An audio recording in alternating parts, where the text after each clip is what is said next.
Hello beautiful viewers, আশা করি সবাই ভালো আছেন, সুস্থ আছেন। আমরাও ভালো আছি। আজকে আমি নিয়ে এসেছি একটা খুব সুন্দর নতুন একটা রেসিপি। যদিও এটা খুব কমন রেসিপি, বেগুন ভাজা শুনতে, বাট এটা বাঙালির একটা ঘরে ঘরে একটা অতি প্রিয় খাদ্য।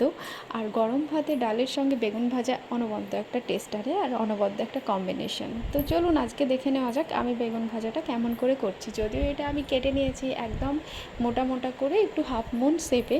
আসলে আমার যেটা মনে হয়, বিভিন্ন রকম সবজি আমি বিভিন্ন রকম শেপে কেটে সেটা রান্না করে দেখি বিভিন্নভাবে, তাতে টেস্টের তারতম্য তো ঘটেই, সেই সঙ্গে একটা নতুনত্বও আসে।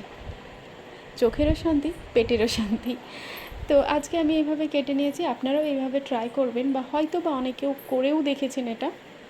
তো আমার তো ভীষণ ভালো লেগেছে।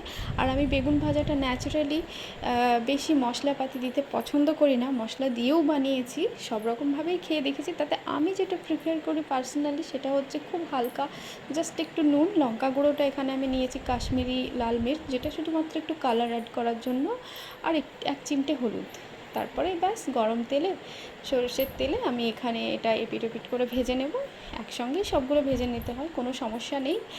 আর এটা একটু ঢাকা দিয়ে ভাজলে লো ফ্লেমে এটা খুব সুন্দর একটা কালারও আসবে, ব্রাউন মতো কালার আসবে, গোল্ডেন ব্রাউন। ব্যাস হয়ে গেল, সো সিম্পল।